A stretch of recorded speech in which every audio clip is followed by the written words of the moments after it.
Yo, what's up guys, it's Talon, and this time we're going to be jumping into a game about halfway through, or a little bit less than halfway through, and the reason for that is because we're largely focused on fighting as a mage. So I've made a million videos on how to get gold on mage, how to be selfish, how to play the early game, how to lane, etc. And if you guys watch my content, you should be able to figure that out. And so today we're going to be focusing on what to do with that gold, because I know a lot of you guys follow what I say. You get that gold, but then you still struggle afterwards. And so we're going to skip through initially even just to this first fight. And we have a couple main focuses that we want to have when it comes to fighting on mages. And the first one is going to be camera control. I am never looking at my champion. I'm using a setting called semi-lock camera. What semi-lock camera does is, if you look in the top right of my screen, the little eye that my cursor is currently around, this eye, if you drag it, it will permanently move your camera until you tap it again, and then it will re-centralize your camera. And so this basically allows you to get way more vision of, you know, whatever area of the map you're looking for, so that then you can just focus on dragging your abilities that way and get the vision of there. Because, for example, I want my champion at the bottom of my screen when everyone's in front of me, because I don't need to see anything behind me. I only need to see the things in front of me. And so this is the first thing. The semi-lock camera setting is insanely important for long-range poke mages like Syndra, Lux, Orianna, etc. Because when you're playing them, you need as much vision as possible. And just for the first couple fights, I want you guys to pay attention to this. I want you to pay attention to my camera control. Look how I'm always, again, I'm looking at this Lee Sin. I'm permanently kind of concerned with him. I don't even play this fight, you know, perfectly. Obviously, I miss a spell. But you can just see, like, look, I'm constantly dragging my camera. You can see I keep tapping that little eye. And basically what this allows me to do is, again, just get as much vision as possible and get as many spells as possible onto the Lee Sin here. Now, in this case, my Yone ends up making good play, and again, because we have that vision, we're able to really easily see that my Yone is going for this, able to follow up nicely. And so again, the main thing to take away from that first fight is just camera control. I want you guys to notice that throughout the video. Generally, we're very, very focused on that. Now, as it comes to, you know, some of the future fights as well, another thing to pay attention to is going to be spell tracking. So camera control is really important for mages, and then so is spell tracking. So the main thing that I mean by spell tracking is find the dangerous champions of the enemy, and then wait until they use their key spells, their things that are really dangerous to you, and then you go forward. You don't go forward before that. You're more so just sitting and poking and all of those types of things. So, for example, in this game, if we look at it, some of the most dangerous champions are going to be Set, jumping onto me, ulting me, stunning me, whatever he does, you know, onto me. Just him basically walking at me. Lee Sin trying to kick me, maybe flash behind me, kick me, that type of thing. And then Aurelia looking to stun me / ult me. So these are the aggressive things I'm going to be paying attention to. If Aurelia uses her stun, suddenly I'm not that scared. If Lee Sin kicks, not as scared, etc. So we're kind of paying attention to these types of things. And then again, if we look at this fight, this time you can see I'm dragging my camera to the left because everyone's on the left side of me, so I'm really paying attention to that. And then as we're playing the fights, you see my champion is never standing still, and I'm kind of constantly moving back and forth. As soon as I use my spells, I kind of back off a bit. Here is when we see the Aurelia use her third ability, and so what do? I walk super far forward, and through that I'm able to one-shot the Jhin. He has the Zilean ultimate, and so if you even notice there, I'm looking at my camera, I'm like, Jhin should have died. Why wouldn't he have died? And this is another just spell tracking thing. I'm like, oh, Zilean ulted him. I didn't see on my screen that Zilean ulted him, but I knew he would have had to have ulted him. There's no other way he could have survived, and so having even that awareness of, for example, here, the Zilean ultimate allowed me to understand that the Jhin is not dead because an ultimate, you know, again, a Zilean ultimate went onto him. And so I'm able to continue to go forward. Once again, notice how I'm keeping my camera panned on the people in front as far as possible. And I'm once again aware of that Aurelia stun. You see even here, once again, the camera control, spell tracking, I'm keeping track of, okay, Lee Sin's in front of me to the left, so I'm going to walk to the right. Aurelia is up in front of me, I'm going to walk backwards. It's nothing complicated. Again, I'm not describing, you know, rocket science to you guys. It is a simple concept, but all I'm really doing, again, is I'm just keeping track of the dangerous champions. And then again, my awareness of where the enemy are, I'm ending up being okay with going and trying to one-shot this Jhin because I knew the Jhin was already low from the previous fight and everything. I see him ulting. I keep track of him. Now, I make a mechanical mistake here to not flash for this because he's 1 HP, and then I get kind of caught in the wall, and so I end up dying here. If I did end up killing him, I would be perfectly happy with dying to kill him because, one, I had a chance to escape if I flashed properly and played that properly. But two, he'd just gotten 2 kills, so he had a little bit of a shutdown. I would get some extra gold for it, and I want the gold on myself.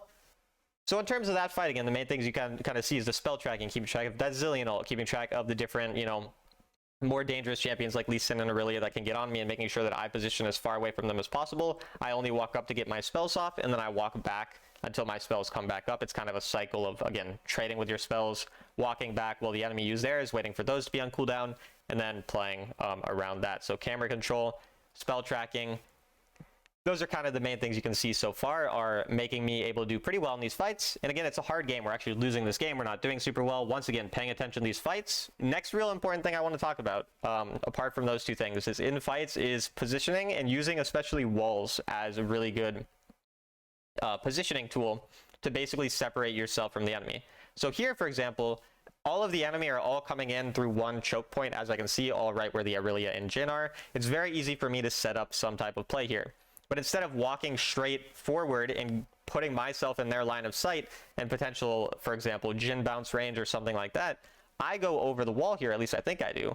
I do indeed kind of position over the wall here, right, to get that initial poke onto the enemy. And then obviously I walk forward once I realize, like, I've got them one shot already. But you see how I initially, again, if we just pay attention to my positioning here, I go around the wall, rather than being, again, just walking directly forward here to get the stun. And then once we end up getting the stun, that's when we start walking forward. We get the double, or the one shot, and then Aurelia has her, her the Zillion ultimate again.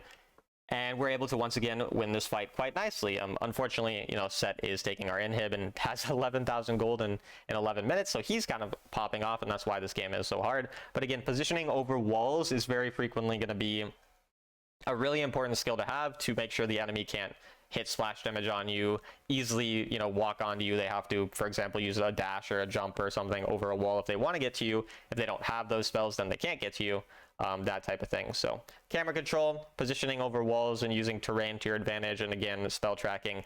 Three main things I want you guys so far to take away from watching these first couple fights and seeing me fight, which again is some of the issues that a lot of people have when it comes to, you know, playing in terms of playing mages, that is. And so once again here at this point, we do go towards the Baron side, since obviously Baron's much more valuable than Dragon. My teammates are fighting a bit too far up, and you're going to probably see here how I once again use walls to kind of, again, just position well. So instead of walking here, again, nothing complicated, most people would understand that, like, this is a very obvious situation to do it in, but I don't walk here, I don't walk over here, I stand in the little Krug area to get a bunch of poke on the Aurelia. And I understand here that my job is essentially to poke the enemy out so they can't get the Baron, and so that's really all I'm doing. My Bard gets the most insane Bard ult of all time into a Yone combo, into me doing this. So again, very well played by my Bard there. That he smurfed the heck out of that fight for sure. We're able to get the triple kill on the Baron steal, and that's obviously where you can kind of see the game start to turn around.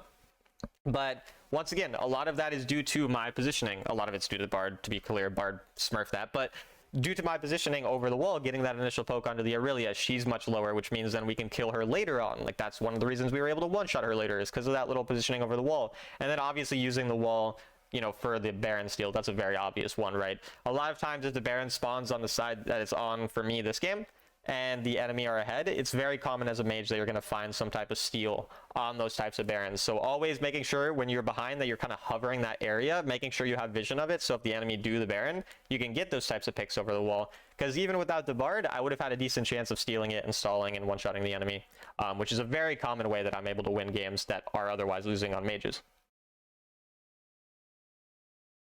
And so again, just throughout these fights, just pay attention to how my camera is kind of positioned and whatnot. Here we do have the Baron, so we want to make sure we push out the waves right away rather than worrying about a random fight. You know, it's not the end of the world if my teammates die or anything like that. I don't think I need to do anything too much. All right, actually this happens. So again, just simple awareness of where the enemy are walking and looking for one-shot angles here. If we look at this situation, I know they're all here, so I'm panning my camera there, trying to pay attention, trying to get vision, which I use my vision plant for. And then we see all of the enemy here. And so why do I know that it's okay to walk up here, for example? Because a lot of people might be scared that, oh, other people walk at me. Well, the first thing is I have Protobelt Flash and Cleanse. So I can be a lot more aggressive in these fights when I have these different types of things. I can walk forward and look for a one-shot or whatever. And then again, we obviously see the enemy go forward, so we know that they're not actually currently here. The other enemy, that is the Set and the Aurelia, we saw them go mid. So we had vision of enough people, even though two of my teammates were dead. And having that awareness to get those random picks often allows you to get additional turrets, additional gold, and a lot of valuable things. So just being aware of where people are on the map and whatnot, as a Syndra who's always looking for those one-shots, is going to be very important. And so yeah, again, nothing too complicated. Playing mages isn't the most complicated thing, but you do have to make sure you're doing these things well. And I'm sure most of you probably, you know, forget about or don't think enough about one or two of these concepts. And so just seeing, you know, which of these might be things that you work on once you do feel like you've gotten the farming and the early game laning, kind of you're getting leads, you're doing well, knowing what to do once you get those leads, which again is going to kind of come down to playing these fights well, which again relates to the spell tracking, relates to the positioning over walls and using terrain and whatnot to your advantage, and again the camera control. So here, once again, my camera is panned as far forward as I can get it to go. I notice again that the enemy are just in a very easy to catch position. Nothing too complicated here. Just once again, we just walk up, we end up one-shotting the Jhin, and we get the set really, really low off that as well. Nothing much to see there. Obviously, if you see an opportunity to go forward and get something like that done, a two-man stun or whatever, you just take it. You don't have to think too much about it. And then once again, we go on the Zilean, we get a bunch of burst damage on him. Unfortunately, he has that thing that makes my W super slow. But either way, once again, I know I'm not that scared to walk forward because all they have that could possibly go on me is Aurelia, and I have Flash. So I'm not really in any real danger here. And because of that, we're able to one-shot her. Unfortunately, again, the Zilean does ult because this guy has stopped like 4 of my one-shots at this point. But again, that positioning is just very important. Even here, we're looking for the one-shot on the Zilean. If I landed my third ability, we would have gotten him.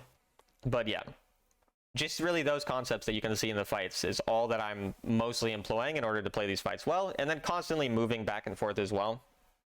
Like, I'm never making myself an easy target to hit. I'm always making sure that I'm, you know, again, the enemy can't easily land spells on me. Dodging one spell saves, say, 20-30% of your HP, whatever amount it does, and that can obviously add up to your life. I mean, even 20% HP can be the difference between you living or dying in a lot of fights. So once again, once the Baron spawns, we're just going to position over these walls very simply, look for any picks. You see I'm hovering around this same wall here, the Raptor wall, and then this is when I end up looking for the one shot. Unfortunately, he does get out in time. If I had like a ball stun on him, he would have died, but I only had my third ability, so he's able to live there. But you can see the same positioning around walls. I'm not playing too far up because I know multiple of my teammates are dead, or on top side rather, not dead.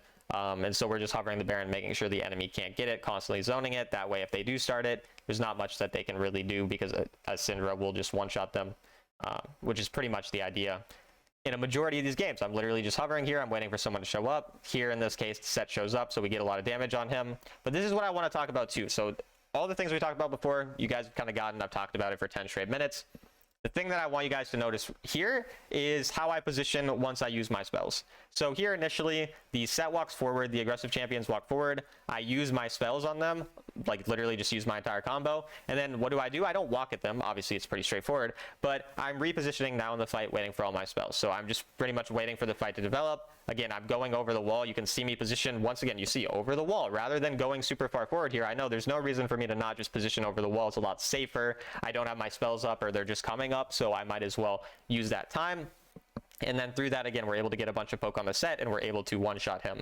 So repositioning when your spells go on cooldown in fights in order to be able to be in a safer position or be in a better position to catch out the enemy, depending on the situation, is extremely important. Once again, paying attention to my camera well, that way I notice, for example, the Jhin ulting here, and so I realize, okay, I can go flash under the Jhin. Lee Sin just used all his spells. If I go in one-shot Jhin, then I can easily catch out the enemy without dying to Lee Sin. We're able to then one-shot Lee Sin and win the game. So again, game's about to end, so I'll just reiterate the main points of fighting on a mage. Camera control, semi-lock camera setting helps you with the camera control a lot. Making sure that in between abilities and your ability rotations that you're repositioning, so you don't just sit there and auto attack people. Your autos don't do much. You would way rather reposition until your next round of abilities or rotation of abilities comes up. And then generally just keeping track of the enemy spells well and using terrain to your advantage, making sure you're positioning around terrain. Those are really going to be the 4 main takeaways that you guys could have from this video, whatever ones you feel like you could work on, start implementing in your game. Again, usually 1 or 2 things at a time, work on those 1 or 2 things, then go to the next. Working on all 4 at once is probably a bit, more difficult, a bit harder, but yeah, that's kind of the gist of this video. I hope it was valuable to you guys. Hope you guys enjoyed, and I'll see you in the next one.